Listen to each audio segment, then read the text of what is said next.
ప్రభు బలలో పాలు పంపులు పొందే ముందుగా దేవుని వాక్యం చదువుకొని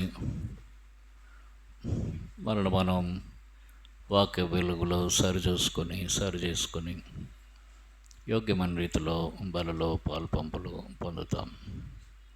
40వ కీర్తన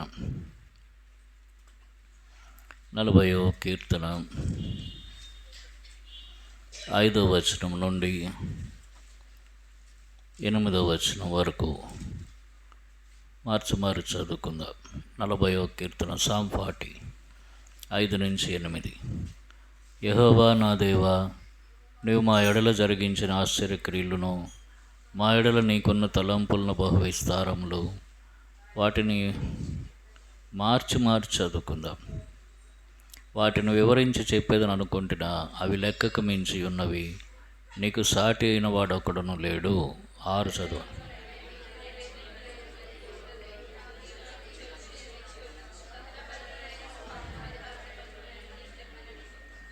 అప్పుడు పుస్తకపు చుట్టలో నన్ను గూర్చి వ్రాయబడిన ప్రకారం నేను వచ్చి ఉన్నాను. నా దేవా, నీ చిత్తం నెరవేర్చడం నాకు సంతోషం, నీ ధర్మశాస్త్రం నా అంతరం. తర్వాత 12వ వచనం నుంచి 17 వరకు మరలా మార్చి చదువుకుందాం. లెక్కలేని అపాయములను చుట్టుకుని ఉన్నవి, నా దోషములను తరింపట్టుకొనగా నేను తల ఎత్తి చూడలేకపోతుని. లెక్కకవి నా తల వెంట్రుకలను మించి ఉన్నవి, నా హృదయం అధైర్యపడి ఉన్నది.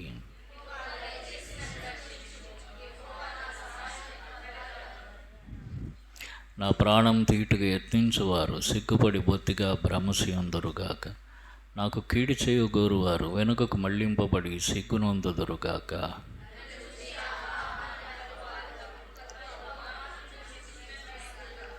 నిన్ను వెతుకువారందరూ నిన్ను గూర్చి ఉత్సహించి సంతోషించుదురుగాక. నీ రక్షణ ప్రేమించువారు యెహోవా మహిమపరచబడును గాక అని నిత్యము చెప్పుకొందురుగాక.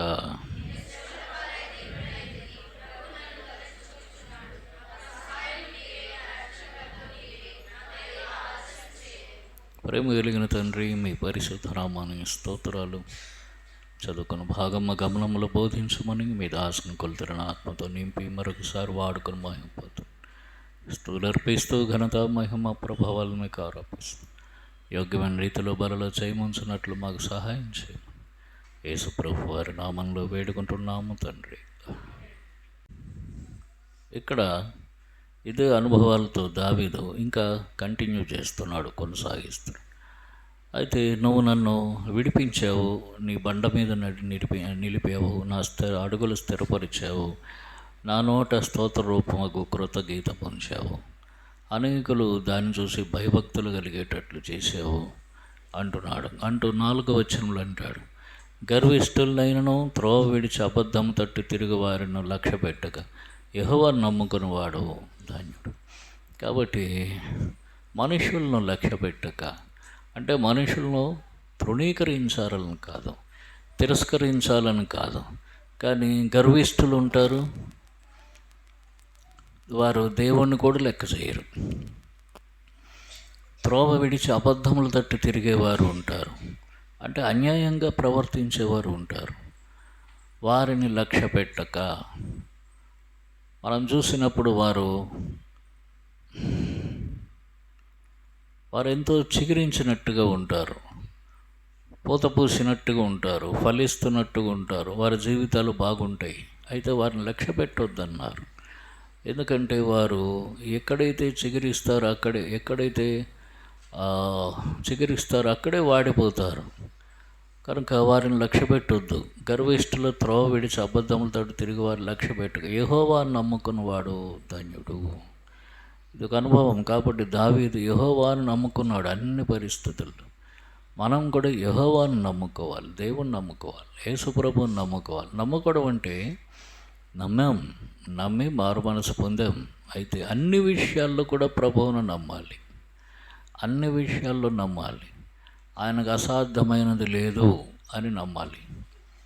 చూడండి, ఇర్మీయా గ్రంథం 32:27 చదవండి. ఇర్మీయా గ్రంథం 32:27.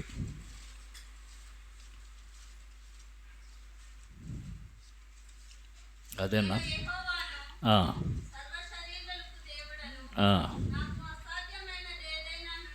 నాకు అసాధ్యమైనది ఏదైనా ఉండునా అని ప్రభు అడుగుతున్నాడు. నమ్మాలి అంతే. అలాగనే మార్క్స్ వార్త 9:23.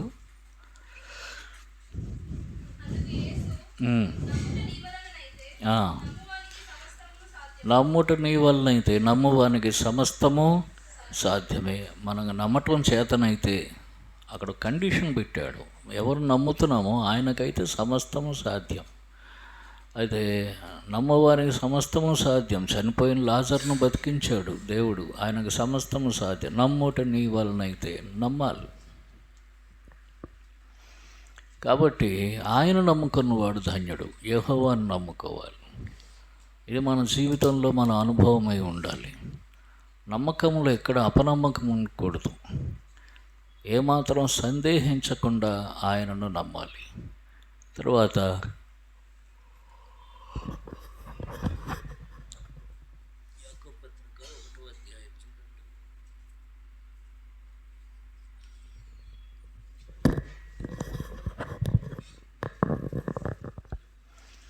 యాకోబు పత్రిక 1వ అధ్యాయం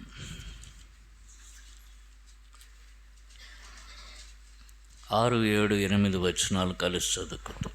యాకోబు పత్రిక 1వ అధ్యాయం 6, 7, 8 వచనాలు కలిసి చదువుకుంటాం. అయితే అతడు ఏమాత్రము సందేహింపక విశ్వాసంతో అడగవలను. సందేహించేవాడు గాలి చేత రేకుపడి ఎగిరిపడి సముద్ర తరంగం పోలి ఉండడు. అటు మనుష్యుడు ద్విమనస్కుడే, తన సమస్త మార్గములు అస్థిరుడు గనుక ప్రభు వల్ల తనకేమైనా దొరకరని తలంచుకునరాదు. ద్విమనస్కుడు అంటే అవునో కాదో అనుకునేవాడు. విశ్వాసము అవిశ్వాసము రెండూ ఉండేవాడు. వాడు ద్విమనస్కుడు. అటు మనుషుడికి ఏం దొరకదట. అడుగువాడు సందేహించక దేవుణ్ణి అడగవలను అంతే. మనం ఏం అడుగుతున్నామో దేవుడు దాన్ని చేయగలడు. ఒకటి నమ్మాలి, అతనికి అసాధ్యమైనది ఏదీ లేదు. రెండవది చేస్తాడు అని నమ్మాలి. చేయగలడని నమ్మాలి, చేస్తాడు అని నమ్మాలి. అప్పుడు మనము సంపూర్తిగా ఆయన దగ్గర నుంచి పొందగలుగుతాం. కనుక యెహోవాను నమ్ముకున్నవాడు ధన్యుడు. ఈ విషయంలో మనలో లోపం ఉండకూడదు. దేవుని నమ్ముకునే విషయంలో, అన్ని విషయాలు దేవుని నమ్మే విషయంలో లోపం ఉండకూడదు. మన జీవితాలను పరీక్షించుకోవాలి. ప్రభువును నమ్మే విషయంలో లోపం ఉందా? ఏమి నమ్ముతున్నాము, ఏమి నమ్మట్లేదు. ఒక సహోదరుడు చెప్తుండేవాడు, ఒక ఆమె రాత్రంతా ప్రార్థన చేసింట. వాళ్ళ మెట్లు ఎదురుగా గుమ్మం దగ్గర, మెట్ల దగ్గర పెద్ద రాయి ఉందిట, బండరాయి లాంటిది. అది అడ్డంగా ఉంటుందట. నువ్వు ఈ కొండను చూసి సముద్రంలో పడమంటే పడుతుందన్నావు ప్రభా, ఈ రాత్రి ప్రార్థన చేస్తాను, ఈ రాయి ఎక్కడి నుంచి లేచి ఎక్కడికి వెళ్ళిపోవాలనుకుని ప్రార్థన చేసింది. రాత్రి అంతా ప్రార్థన చేసి పొద్దున్న లేచి తలుపు తీసి చూసింది, రాయి అక్కడే ఉందిట. నేను అనుకున్నానులే ఇది వెళ్ళదని అందుట. అంటే స్టార్టింగే ఏమనుకుంటాను లోపల, బయటకైతే రాయి వెళ్ళిపోవాలి కనబడకూడదు అంటుంది. లోపల ఏమనుకుంటుంది, అది ఎక్కడికి వెళ్తుంది అక్కడే ఉంటుంది, అది ఎక్కడికి వెళ్తుంది అక్కడే ఉంటుంది అని లోపల అనుకుంటుంది. అర్థమైందా? కాబట్టి నమ్మకం వెనుకనే అపనమ్మకం, విశ్వాసం వెనుకనే అవిశ్వాసం. అదేం చేస్తాయి? పనులు జరగకుండా చేస్తాయి. యెహోవాను నమ్ముకున్నవాడు ధన్యుడు. పూర్తిగా నమ్ముతున్నామా? పూర్తిగా నమ్మాలి. అద్భుతాలు దేవుడు చేయగలడు, చేస్తాడు అని నమ్మాలి. నమ్మితే దేవుడు చేస్తాడు. నీవు నమ్మిన ఎడల దేవుని మహిమ చూస్తావు. నమ్మితే అంటే మనం చూడలేకపోతున్నాం అంటే మన నమ్మకంలో లోపం, లేదా సమయం ఇంకా రాలేదు. అక్కడ యోహాను సువార్త 2వ అధ్యాయంలో ఓ మాట చెప్పాడు, అమ్మా నా సమయం ఇంకా రాలేదు. చూడండి, యోహాను సువార్త 2వ అధ్యాయం 4వ వచనం. యేసు ఆమెతో, అమ్మా నాతో నీకేం పని, నా సమయం ఇంకనూ రాలేదు. కానీ ఆమె ఏమన్నది? 5వ వచనంలో, ఆయన తల్లి పరిచారకులను చూసి, ఆయన మీతో చెప్పున చేయుడని. వెంటనే ఏం చేశారు ప్రభు? యూదుల శుద్ధీకరణాచార ప్రకారం 2-3 స్తూములు పట్టారు రాతి బాణలు అక్కడ ఉంచబడి ఉండేది. యేసు ఆ బాణలను నీళ్లతో నింపుడని వారితో చెప్పుగా. మరి అప్పుడే కదా అన్నాడు నా సమయం ఇంకా రాలేదని. మళ్ళీ వెంటనే ఎందుకు పని చేయమన్నాడు అంటే తల్లి విశ్వసించింది, ఈయన ఇట్లా అంటున్నాడు కానీ తప్పకుండా చేస్తాడు. విశ్వాసంతో ఏమంది, ఆయన చెప్పింది చెయ్యండి అని చెప్పి వెళ్ళిపోయింది. కాబట్టి మనకు కూడా ఆయన సమయం ఇంకా రాలేదు అన్నట్టున్నా మనం మాత్రం మన విశ్వాసం విడిచిపెట్టకూడదు. సర్లే సమయం వచ్చినప్పుడు అడుగుతలే, ముందు సమయం ఎప్పుడొచ్చిందో చెప్పు అప్పుడు అడుగుతాను అనుకొని విడిచిపెట్టడం కాదు. సమయం వచ్చినట్టుగానే మనం అడుగుతూ ఉండాలి. అప్పుడు ప్రభు ఏం చేస్తాడంటే మనకు సహాయం చేస్తాడు. కనుక ఆయన యందు నమ్మకం ఉంచువాడు ధన్యుడు. దావీదు దేవుని యందు నమ్మకం ఉంచాడు, ఎక్కడ సిగ్గుపడలేదు. కాబట్టి మనం కూడా ఆయన యందు నమ్మకం ఉంచినప్పుడు సిగ్గుపడం. తర్వాత ఇక్కడ అంటాడు 6వ వచనంలో, కీర్తన 46 5వ వచనం అంటాడు, యెహోవా నా దేవా, నీవు మా ఎడల జరిగించిన ఆశ్చర్యక్రియలు, మా ఎడల నీకున్న తలంపులు బహు విస్తారంలో, వాటిని వివరించి చెప్పేదని అనుకుంటున్నవి లెక్కకు మించి ఉన్నవి, నీకు సాటి అయిన వాడొకడు లేడు. దేవునికి మన ఎడల ఉన్న తలంపులు మనకు తెలియవు, అవి విస్తారమైన తలంపులు ఉన్నాయట. అనుకుంటే మన గురించి మనకు మంచి చేయాలనేటువంటి ఉద్దేశం, చెడు చేయాలనే తలంపులు కాదు. మనకు మేలు చేయాలనే ఉద్దేశం, కీడు చేయాలనేది కాదు.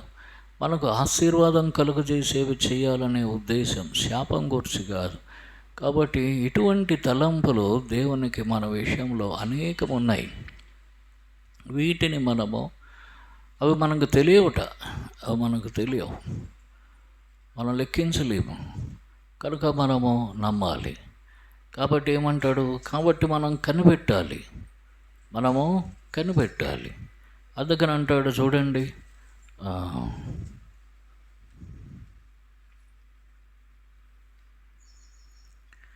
38వ కీర్తన 15వ వచనంలో ఏమంటున్నాడు? 38వ కీర్తన 15వ నీ కొరకే నేను కనిపెట్టుకుని ఉన్నాను. నా కాలు జారినట్ల వారు నా మీద అతిశయపడతారు నేను అనుకుంటున్నాను. నీ కొరకే కనిపెట్టుకున్నా. కాబట్టి ప్రభువా నీ కోసం కనిపెడుతున్నాను చెప్పగలగాలి దేవునితో. అలాగనే 37వ కీర్తన 34వ వచనం చూడండి. 37వ కీర్తన 34, యెహోవా కొరకు కనిపెట్టుకుని ఉండుము, ఆయన మార్గమును అనుసరించుము, భూమిని స్వతంత్రించుకున్నట్లు ఆయన నిన్ను హెచ్చించును. నిర్మూలం కాగా నీవు చూచెదు. కాబట్టి భూమిని స్వతంత్రించుకున్నట్లు ఆయన నిన్ను హెచ్చిస్తాడు. యెహోవా కొరకు కనిపెట్టుకుని ఉండు, ఆయన మార్గమును అనుసరించు. దేవుని కొరకు కనిపెట్టుకుంటే భూమిని స్వతంత్రించుకున్నట్లు హెచ్చిస్తాడు. ఇది ఈ దినం మనకు వాగ్దానంగా గ్రహించవచ్చు. కీర్తన 37, 34, భూమిని స్వతంత్రించుకున్నట్లు ఆయన నిన్ను హెచ్చించు. కనుక ఎప్పుడు కనిపెట్టుకోవాలి. ఆయన కనిపెట్టుకుంటే దేవుడు అట్లా హెచ్చిస్తాడు. ఏ విషయమైనా కావచ్చు హెచ్చిస్తాడు. అంతేకాదు 25వ కీర్తన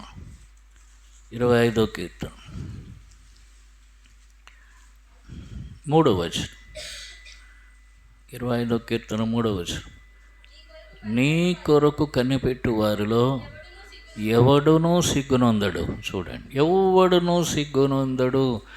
ఎవరు కనిపెట్టుకున్నా దేవుని కొరకు సిగ్గు కలుగుతుంది. అంటే దేని కోసం కనిపెట్టుకున్నామో అది జరుగుతుంది, సిగ్గు రాదు. కనుక ఎంతో శ్రేష్టమైనటువంటి వచనం ఇది. నీ కొరకు కనిపెట్టు వారు ఎవడు సిగ్గునందుడు. మనకు అనిపించవచ్చు, ఏం దేవుడి కోసం కనిపెట్టుకుని ఉన్నాం, ఏం జరగట్లేదు, ఏమవుతుందో, పరుగు పోతుందేమో, మాట పడిపోతామేమో, లేకపోతే బలహీనంగా కనిపిస్తామేమో, సిగ్గు వస్తుందేమో. కానీ అంటున్నాడు ఇక్కడ సిగ్గు రాదు. దేవుని కొరకు కనిపెడుతూ ఉంటే ఎవడు కూడా సిగ్గుపడడు. అంతేకాదు దేవుడు ఏం చేస్తాడో తన కొరకు కనిపెట్టు వారిని హెచ్చిస్తాడు. అందుకనే దావీదు ఏం చేస్తున్నాడు, కనిపెడుతున్నాడు. ఎట్లా చూడండి, కీర్తన 5వ కీర్తన 3వ వచనం, Psalm 5:3, 5వ కీర్తన 3వ వచనం, యెహోవా ఉదయమున నా కంఠస్వరం నీకు వినబడును, ఉదయమున నా ప్రార్థన నీ సన్నిధిని సిద్ధం చేసి కాచియుందును. ఇక రోజంతా కనిపెట్టుకుంటున్నాడు. పొద్దున్న ప్రార్థన చేసి రోజంతా కనిపెడుతున్నట్ట. చూడండి, పొద్దున్న ప్రార్థన చేసి రోజంతా కనిపెడుతున్నాడు. కాబట్టి మళ్ళీ మధ్యాహ్నం ప్రార్థన చేస్తాడు. ఆ 57వ కీర్తనలో అక్కడ చెప్తాడు,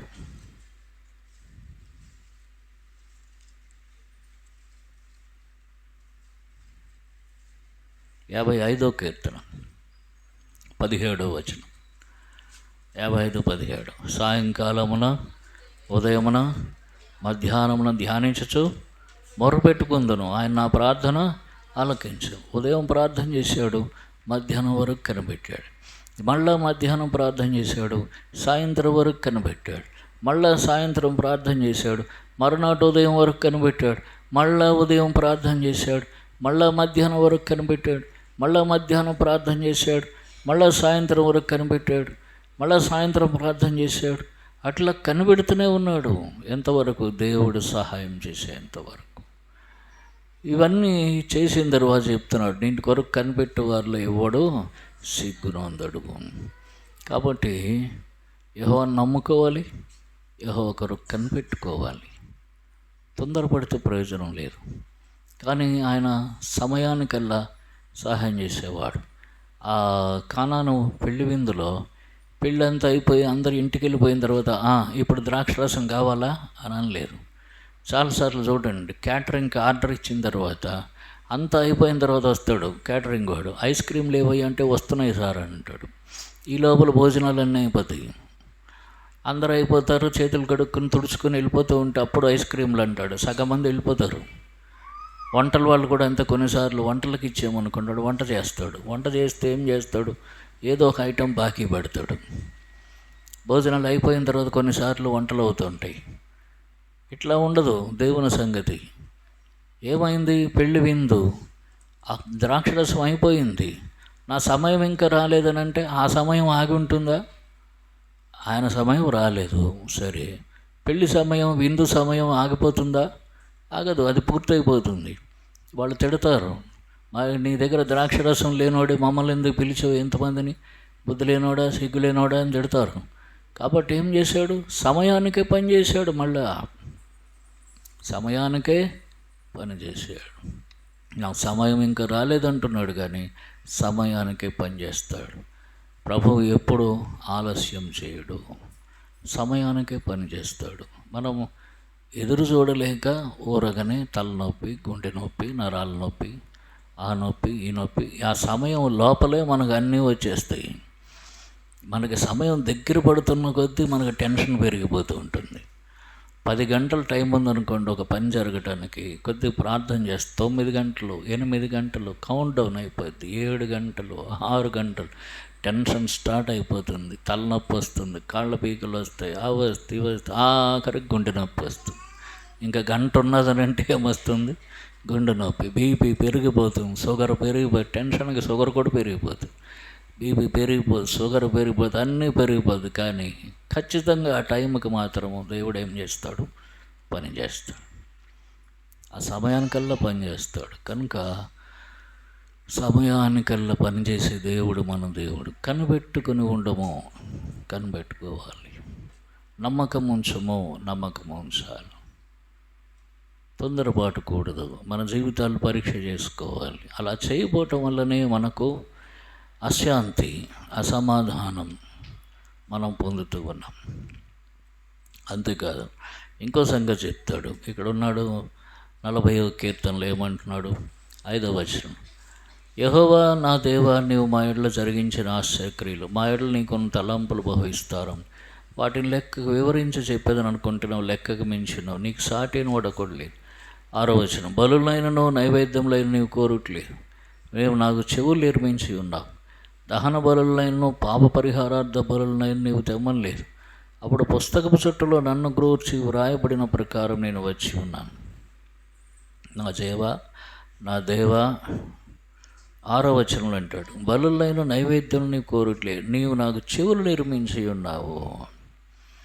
దేవుడు బలులు అడగట్లేదు. ఆ దినాల్లో బలులు లేవా? ఉన్నాయి. అనుదిన బలి ఉంది, అన్ని రకాల బలులు ఉన్నాయి ఆ దినాల్లో. కానీ దావీదు అంటాడు, అవి కాదు నీకు ఇష్టమైనవి, అంతకంటే ఏదో ఒకటి ఇష్టమైనది ఉంది. ఏమిటంటే నువ్వు నాకు చెవులు నిర్మించావు. అంటే అర్థం ఏంటి? నేను వినాలి. దేవుడు చెప్పింది వినాలని దేవుని యొక్క ఉద్దేశం. కాబట్టి వినుట వల్ల విశ్వాసం కలుగు. వినుట క్రీస్తును గూర్చిన మాట వలన కలుగు. దేవుడు అంటాడు, అయ్యో ఇశ్రాయేలు, నీవు నా మాట విని ఎడల ఎంత మేలు.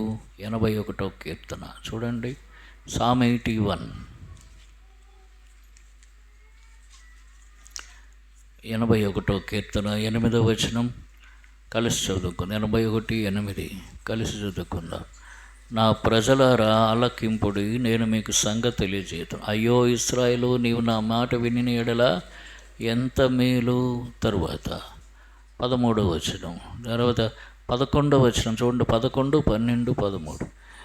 అయినను నా ప్రజలు నా మాట ఆలకింపకపోయిరి, ఇశ్రాయేలీయులు నా మాట వినకపోయిరి. కాబట్టి వారు తమ స్వకీయ ఆలోచన బట్టి నడుచుకున్నట్టు వారి హృదయ కాఠిన్యంకు నేను వారిని అప్పగించింది. అయ్యో నా ప్రజలు నా మాట విని ఎడల, ఇశ్రాయేలు నా మార్గంలో అనుసరించిన ఎంత మేలు. 16వ వచనం, అతి శ్రేష్టమైన గోధుమలను అనుగ్రహించి నేను వారిని పోషించదును, కొండ తేనెతో నిన్ను తృప్తిపరచదును. ఆయన మాట వింటే ఆశీర్వాదం. 10వ వచనం అంటాడు, నీ నోరు బాగా తెరువము, నేను దాన్ని నింపేదాను. అంటే ఆయన దగ్గర తెరవాలి. కాకి పిల్లలు, పక్షుల పిల్లలు తల్లి పక్షి దగ్గర నోరు అని తెరుస్తాయి.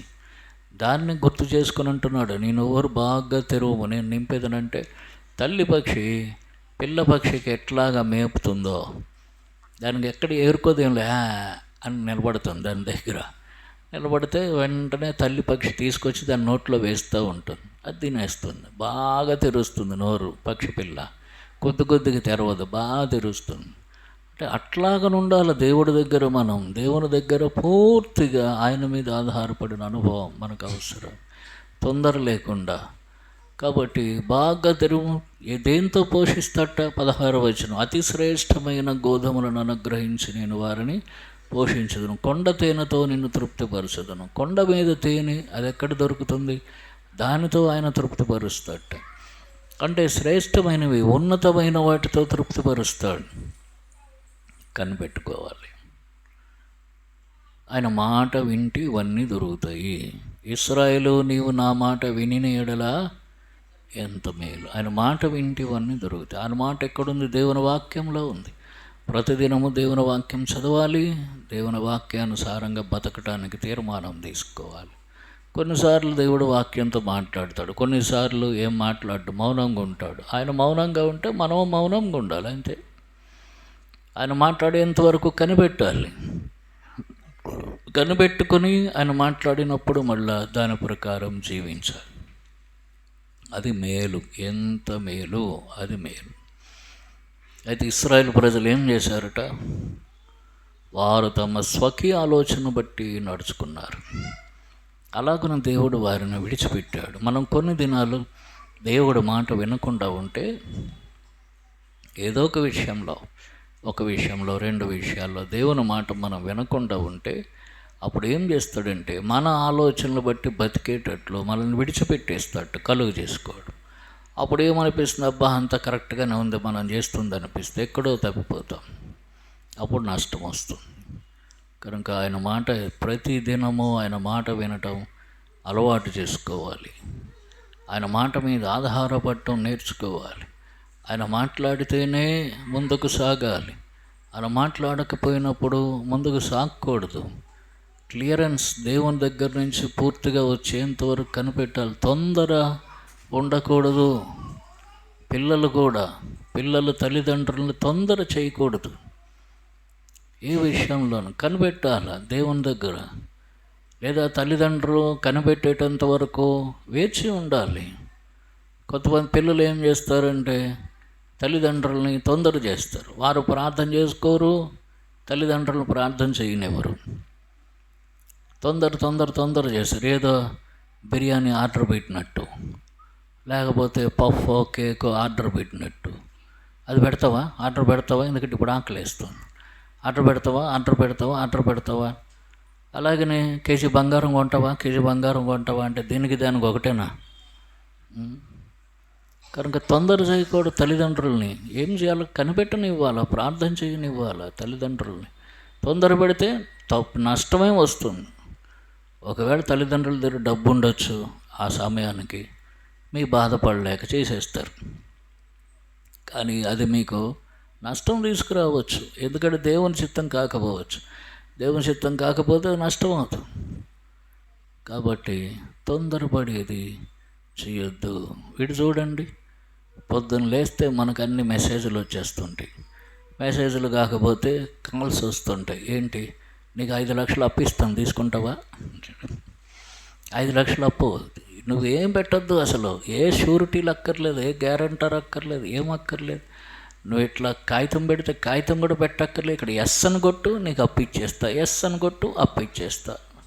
తొందర చేస్తారు. తొందరపడి అప్పు చేసేమనుకోండి, ఆ తర్వాత ఏమైపోతాం, పప్పులో కాలేసినట్టు అయిపోద్ది. అప్పు తీసుకున్నప్పుడు బాగానే ఉంటుంది, నెక్స్ట్ మంత్ నుంచి వాడు చేసే తొందర మామూలుగా ఉండదు. ఒక్కరోజు లేట్ అయితే ఏమంటాడు, బౌన్స్ ఛార్జెస్ కడతావా కట్టవా? ఆ టీం వేరుగుంటారు, తినేస్తారు మనల్ని. తొందరపడకూడదు. ఏం చేయాలి, నిదానించి ప్రభు మాట్లాడేంత వరకు మన జీవితాలు కనిపెట్టుకోవటం, అన్ని విషయాల్లో కనిపెట్టుకోవటం నేర్చుకోవాలి. ఏది ఆలస్యం అయిపోదు. దేవుడు మనం చెయ్యాలి అనుకుంటే మనకు వెంటనే మాట్లాడతాడు, ఆలస్యం కానివ్వడు. కనుక ఇశ్రాయేలు, నీవు నా మాట విని ఎడల ఎంత మేలు. వారేం చేశారట? ఇర్మియా గ్రంథంలో చూడండి, ఇర్మియా గ్రంథం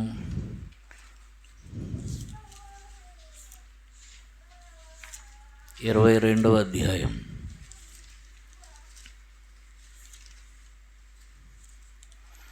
ఇర్మియా, book of Jeremiah, chapter 22 verse 21, 21వ వచనం. నీ క్షేమకాలములలో నీతో మాట్లాడి తిని గాని నేను విననని నీ వంటివి. నా మాట వినకపోవుటే నీ బాల్యము నుండి నీకు వాడుక. బాల్యము నుండి వాడుక ఉంటా. ఏంటి వాడుక? మాట వినకపోవటం. దేవుని మాట వినకపోవటం ఇశ్రాయేలు ప్రజలకు వాడుకైపోయింది, అలవాటైపోయింది. అయితే క్షేమకాలంలో దేవుడు మాట్లాడతాడు, దుఃఖకాలంలో మౌనంగా ఉంటాడు. అర్థం చేసుకోండి. క్షేమకాలంలో మాట్లాడతాడు, అప్పుడు వినాలి. క్షేమకాలంలో మాట్లాడినప్పుడు వినకపోతే క్షామకాలం వస్తుంది, కరువు కాలం, దుఃఖకాలం, అప్పుడు మౌనంగా ఉంటాడు. ఆమోస్ గ్రంథంలో చూడండి,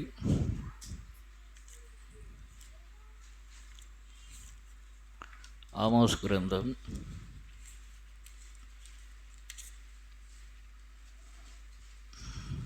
8వ అధ్యాయం.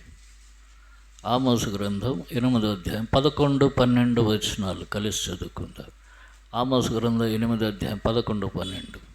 రాబో దినములందు దేశంలో నేను క్షామం పుట్టింది, అది అన్నపానము లేకపోవట చేత కలుగు క్షామము కాక యెహోవా మాటను వినకపోవట వలన కలుగు క్షామముగా ఉండును. ఇదే యెహోవా. కాబట్టి జనులు యెహోవా మాట వెదకుటకై ఈ సముద్రము నుండి ఆ సముద్రం వరకు, ఉత్తర దిక్కు నుండి తూర్పు దిక్కు వరకు సంచరించుదురు గాని అది వారికి దొరకదు. ఆ దినమందు చక్కని కన్యలను యవనులను దప్పిచేత సొమసిల్లుదురు. కాబట్టి మాట వినకపోవటం వల్ల, యెహోవా మాట వినకపోవటం వల్ల క్షామం వచ్చిందట. ఏం క్షామం? ఇప్పుడు ఆ మాట అవసరమైనప్పుడు దొరకదు, అదే కరువు. దేవుని మాట కరువు. మన క్షేమకాలంలో, మన పరిస్థితులన్నీ బాగున్నప్పుడు, సంతోషంగా ఉన్నప్పుడు దేవుని వాక్యం చదవకపోతే, దేవుని మాట వినకపోతే, దేవుని మాట లక్ష్యం చేయకపోతే, ఆ తర్వాత క్షామకాలం వస్తుంది, కరువు కాలం వస్తుంది, దుఃఖకాలం వస్తుంది. అప్పుడు దేవుని వాక్యం కోసం ఎదురు చూస్తే వెంటనే రాదు, వెంటనే దేవుని వాక్యం దగ్గరకు రాదు. అప్పుడు ఎదురు చూడాలి, దేవుడు ఏం చేస్తాడు, ఏం చెప్పడు. అప్పుడు దుఃఖపడాల్సి వస్తుంది. కనుక దేవుని మాట వినాలి. చెవులు ఎందుకు ఇచ్చాడు? మాట వింటాను. ఒక ఆయన చెప్తాడు, కుడి చెవితో వింటారట, ఎడం చెవితో వదిలేస్తారట. లేకపోతే ఎడం చెవితో వింటారట, కుడి చెవితో వదిలేస్తారు. దీనికి కన్నం ఉంది, దీనికి కన్నం ఉంది కదా. ఈ కన్నంలో నుంచి లోపలికి వెళ్ళి ఈ కన్నంలో నుంచి బయటికి పోతుందట. ఏమిటది? దేవుని మాటలు. అట్లా చేయటం వల్ల ప్రయోజనం లేదు. 2 చెవులు 2 కన్నాల్లో నుంచి వినాలి, లోపలికి రాని వల్ల హృదయంలోనికి తీసుకోవాలి. హృదయంలో భద్రపరుచుకోవాలి. మరియా ఆ మాటలన్నింటినీ తన హృదయంలో భద్రం చేసుకోవాలి. అలాగున ఉంటే క్షేమం, లేకపోతే క్షామం. దేవుని మాట వింటున్నామా? ప్రతి ఉదయం వింటున్నామా? ప్రతి రాత్రి వింటున్నామా? విన్నది అంగీకరిస్తున్నామా? వింటాం కానీ ఇది కఠినమైన మాట, ఇటుది ఎవడు వినగలడు అనుకుని అనేకులు ఆయన దగ్గర నుంచి ఏం చేశారట? వెళ్ళిపోయారు యేసుప్రభు దగ్గర నుంచి. మనకిష్టమైనదైతే వింటాం, మనకిష్టం లేనిదైతే అది ఇష్టం ఉండదు, వదిలేస్తాం. కాబట్టి ఇష్టమున్న ఇష్టం లేకపోయినా దేవుడు చెప్పింది వినాలి, సరి చేసుకోవాలి. దేవుడి వాక్యానుసారంగా జీవించడానికి అప్పగించుకోవాలి. తర్వాత చూడండి, పేతురు రాసిన పత్రిక, రెండో పత్రిక, హెబ్రీలు రాసిన పత్రిక 1వ అధ్యాయం, హెబ్రీలు రాసిన పత్రిక 1వ అధ్యాయం 1-2 వచనాలు కలిసి చదువుకుందాం. 1వ వచనం చాలు. హెబ్రీలు రాసిన మొదటి పత్రిక 1వ అధ్యాయం 1వ వచనం చాలు. పూర్వకాలమందు నానా సమయంలో నానా విధములుగాను ప్రవక్తల ద్వారా మన పితరులతో మాట్లాడిన దేవుడు 2 ఈ దినముల అంతమంది కుమారుని ద్వారా మనతో మాట్లాడెను. కాబట్టి ఈ దినముల అంతమంది కుమారుని ద్వారా, యేసుప్రభు వారి ద్వారా మనతో మాట్లాడుతున్నాడు. అంతేకాదు, పేతురు అంటే అక్కడ మత్తయి సువార్త 17వ అధ్యాయంలో చూడండి,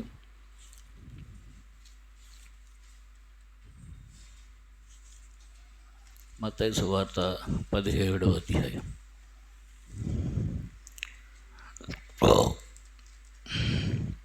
5వ వచనం చదవండి.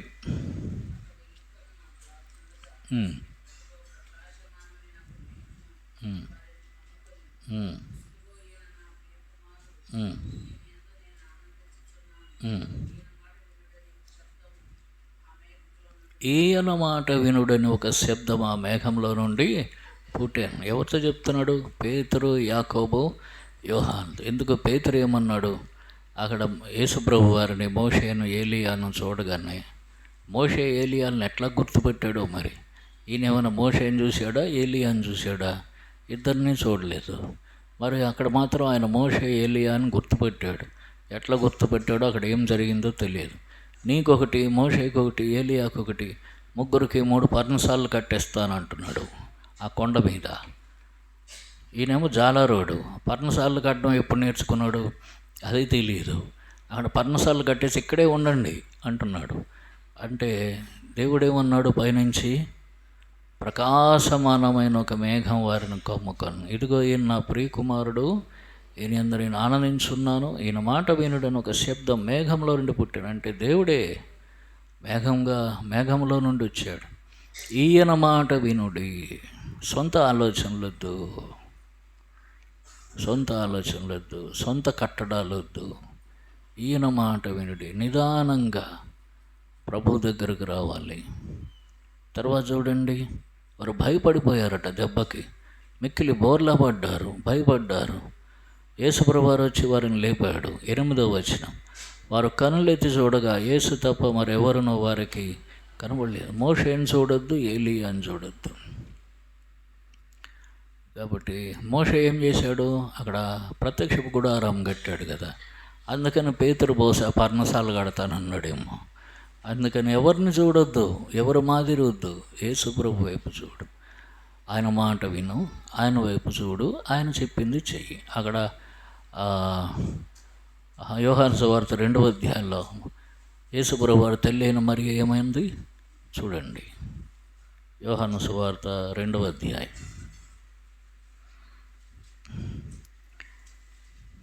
5వ వచనం, ఆయన తల్లి పరిచారకులను చూసి, ఆయన మీతో చెప్పునది చేయుడని, మీతో చెప్పుని చేయండి అంతే. ఆయనను చూడాలి, యేసుప్రభుని చూడాలి, ఆయన మాట వినాలి, ఆయన చెప్పింది చెయ్యాలి. అందుకే ఆయన చూడటానికి కనులు ఇచ్చాడు, ఆయనను వినటానికి చెవులు ఇచ్చాడు, ఆయన చెప్పింది చేయటానికే మనకు శరీరం ఇచ్చాడు. ఆయనను చూడాలి, ఆయనను వినాలి, ఆయన చెప్పింది చెయ్యాలి. ఇందుకొరకు కనిపెట్టుకుని ఉండాలి.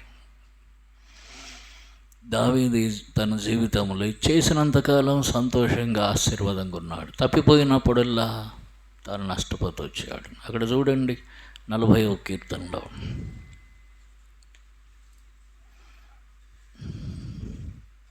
12వ వచనం, 40వ కీర్తన 12వ వచనం. లెక్కలేని అపాయములను చుట్టుకొని ఉన్నవి, నా దోషములను తరింపట్టుకొనగా నేను తల ఎత్తి చూడలేకపోతుంది. లెక్కగా అవి నా తల వెంట్రుకలు మించి ఉన్నవి, నా హృదయం అధైర్యపడి ఉన్నది. ఎప్పుడు అధైర్యం, ఎప్పుడు భయము, ఎప్పుడు బలహీనత. పాపం ఉంటేనే అధైర్యం, పాపం ఉంటేనే బలహీనత, లేకపోతే బలహీనత లేదు. లెక్కకు మించిన దోషములట ఇప్పుడు అంగీకరిస్తున్నాడు, కానీ వాటి ఫలితం కొంతకాలం అనుభవించాల్సి వచ్చింది. దేవుని మాట వినకపోవటం వల్ల జరిగినటువంటిది. కనుక అంటున్నాడు, నువ్వు నాకు చెవులు నిర్మించావు, మనకు కూడా చెవులు ఇచ్చాడు దేవుణ్ణి వినటానికి. వింటున్నామా? చూస్తున్నామా? ఆయన చెప్పింది చేస్తున్నామా? ఆయన కొరకు కనిపెట్టుకుంటున్నామా? మన జీవితాలు ఎట్లా సాగిపోతున్నాయి? బైబిల్ ఉంది మన దగ్గర, చదువుతున్నాము, కానీ ఎంత చదువుతున్నాం? దానికి విలువనిస్తున్నామా? ప్రాధాన్యత ఇస్తున్నామా? గౌరవిస్తున్నామా? మన జీవితాలు ఎట్లా ఉన్నాయి? పరీక్ష చేసుకోవాలి. అంతేకాదు, ఇక్కడ అంటాడు 8వ వచనం, 40వ కీర్తన 8వ వచనం, నా దేవా నీ చిత్తము నెరవేర్చుట నాకు సంతోషం, నీ ధర్మశాస్త్రం నా ఆంతర్యం ఉంది. నీ చిత్తం నెరవేర్చుట నాకు సంతోషం, నీ వాక్యము నా ఆంతర్యములు ఉంది. ఆయనకు ధర్మశాస్త్రం, మనకు ఆ వాక్యం. ఆయన వాక్యం ఉందా మన ఆంతర్యంలో?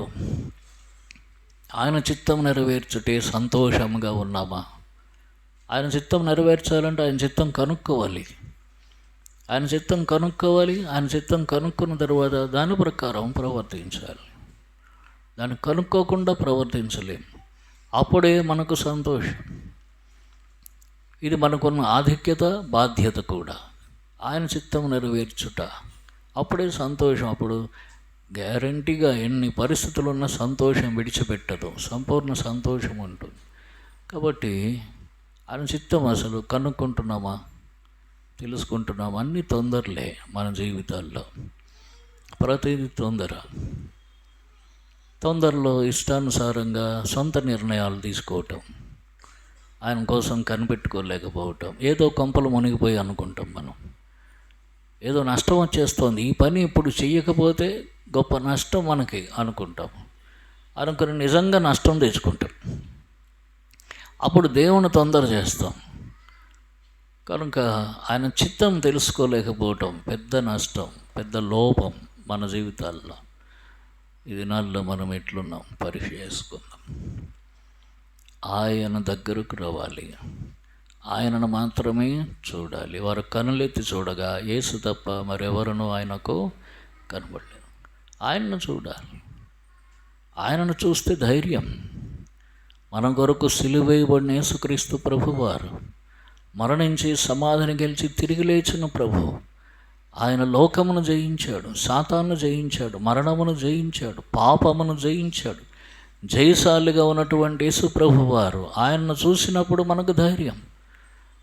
మనం ఎవరిని చూసినా సరే మనకు ధైర్యం ఉండదు.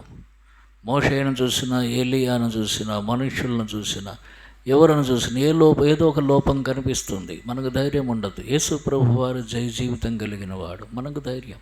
అందుకే ఇక్కడ అన్నాడు చూడండి, 40వ కీర్తన 14వ వచనం, 40వ కీర్తన 14వ వచనం, నా ప్రాణం తీయుటగా యత్నించువారు సిగ్గుపడి బొత్తిగా భ్రమసియుందురుగాక, నాకు కీడు చేయగోరువారు వెనుకకు మళ్ళింపబడి సిగ్గునందుదురుగాక. 15, నన్ను చూసి ఆహాహా అని పలుకువారు తమ కలుగు అవమానం చూసి విస్మయమందుదురుగా. నిన్ను వెతుకువారందరూ నిన్ను గూర్చి ఉత్సహించి సంతోషించుదురుగాక. కాబట్టి దేవుని వెతికేటప్పుడు, దేవుని చిత్తం చేసేటప్పుడు, దేవుని వైపు చూసేటప్పుడు సంతోషం వస్తుంది, సిగ్గు కలగదు.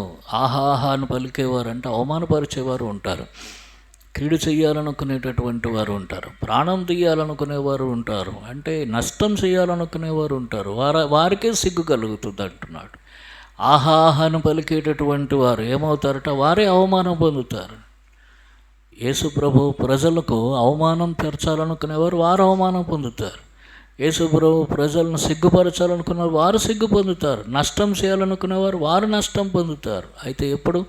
ప్రభు వైపు చూసేటప్పుడు, ప్రభు మాటలు వినేటప్పుడు. కనుక పరిస్థితులు ఏవైనా కావచ్చు, విశ్వాసమును కర్తయో దాన్ని కొనసాగించేవాడైన యేసు వైపు చూడటం నేర్చుకోవాలి. ఆయన ఏం మాట్లాడతాడా అని కనిపెట్టుకుని ఉండాలి. నీ కొరకు నేను కాచుకొని ఉందును అని అన్నాడు. ఉదయం నుంచి కాచుకుంటున్నట్టు దావీదు, కీర్తన 5లో చూసా 3వ వచనం. కాబట్టి ప్రార్థన చేసి కనిపెట్టుకోవాలి ప్రభు ఏం మాట్లాడతాడు తన వాక్యం ద్వారా. ఆయన మాట వినాలి, ఆయన చెప్పించేయాలి. అప్పుడు మన జీవితాలకు నెమ్మది, మన జీవితాలకు ఆశీర్వాదం. మనం ఎన్నో తప్పులు చేసి తొందరలు తెచ్చుకుంటాం. అయితే ప్రభు మనకు సహాయం చేస్తాడు, వాటి నుంచి విడిపిస్తాడు, నెమ్మదిస్తాడు. ముందుకు మరల అటువంటి తప్పులు చేయకుండా ఒక తీర్మానం అవసరం. ఇది అర్థం చేసుకోవాలి. లెక్కలేని దోషములు, లెక్కలేని అపాయాలు చుట్టుకొని వెంటబెడుతూ ఉన్నాడు దావీదుని. కారణం ఏమిటంటే చేసుకున్న వారికి చెప్పండి, చేసుకున్నంత మహదేవ. చేసుకున్న వారికి చేసుకున్నంత మహదేవ అని ఇప్పుడు మన పరిస్థితి అది అన్నమాట. మనం చేసుకున్నదే మనం అనుభవిస్తున్నాం, కానీ దేవుడు మనకేమి నష్టం చేసాడని అనుకోకూడదు ఎప్పుడు కూడా. మనం దేవుడిని అడిగేమన్నా చేసామా? దేవుడు చేయమంటే చేసాం.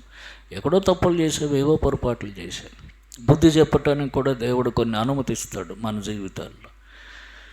కనుక దేవుడు చెప్పింది చేస్తే మనకు నెమ్మది. మన జీవితాలు అలాగుంటే మనకు ఆశీర్వాదం, దేవునికి మహిమ, మనకు సంతోషం. సాతాను ఎన్ని శోధనలు తీసుకొచ్చినా సరే ప్రభు వాటిలో విడిపిస్తాడు. సాతాను ఎంత నష్టం చేయాలనుకున్నా సరే ప్రభు మనల్ని భద్రపరుస్తాడు. చూడండి, యెషయా గ్రంథం 27వ అధ్యాయం 3వ వచనం. యెషయా గ్రంథం 27వ అధ్యాయం 3వ వచనం.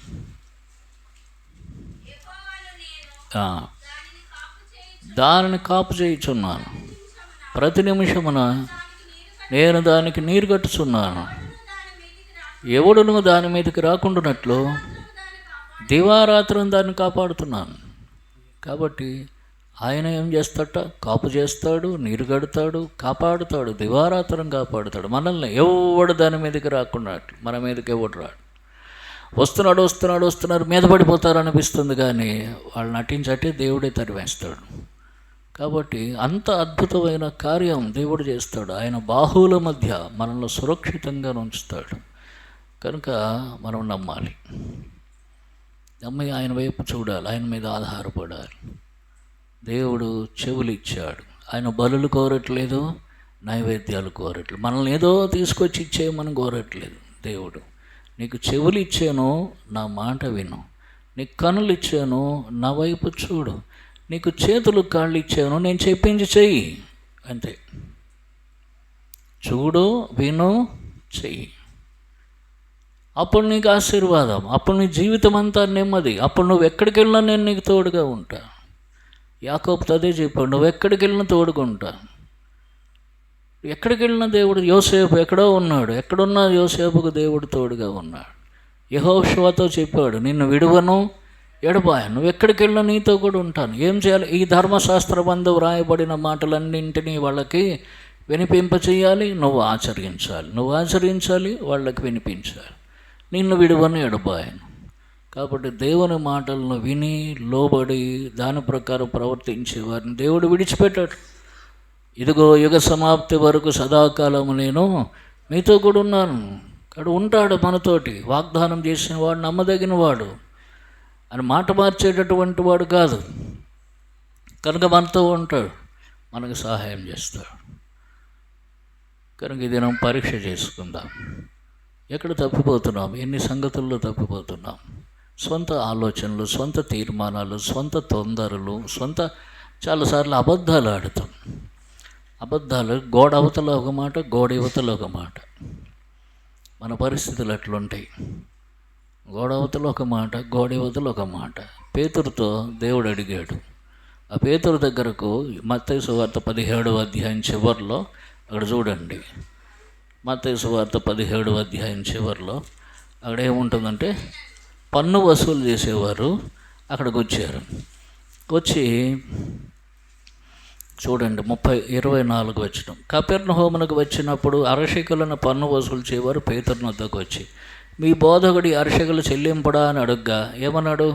చెల్లించును అని అన్నాడు. అది గోడ అవతల. ఇంట్లోకి వచ్చాడు. అతడు ఇంటిలోనికి వచ్చి మాట్లాడక మునిపే యేసు ఆ సంగతి ఎత్తి, సీమోనా, నీకేం తోచున్నది? భూరాజులు సుంకం పన్ను ఎవరి యొద్ద వసూలు చేయుదురు? కుమారుల యొద్దనా అన్యుల యొద్దనా అని అడిగాను. అతడు అన్యుల యొద్దనే అని చెప్పగా, మరి అయితే ఇక్కడ కడతాడు మావాడు కూడా, మా బోధకుడు కూడా పన్ను కడతాను ఇట్లా బయట చెప్పాడు, లోపలికి వచ్చి కట్టక్కర్లేదు అంటున్నాడు. అర్థమైందా? అది కరెక్టే, ఇది కరెక్టే. అయితే పేతురు చెప్పింది అది కరెక్టే. అది సరే మనం కడదామని అన్నాడు. కింద ఆయననో వారికి అభ్యంతరం కలగకుండానట్లు మనం చెల్లిద్దామని అన్నాడు. కానీ మన మాటలు ఎట్లా ఉంటే బయట ఆ గోడ అవతల ఒకటి, గోడ అవతల ఒకటి, రోడ్డు మీద ఒకటి, ఇంట్లో ఒకటి, అవతల వాళ్ళతో ఒకటి మాట్లాడితే అవతల మనం ఒకటి మాట్లాడు. ఈ పద్ధతి మానుకోవాలి.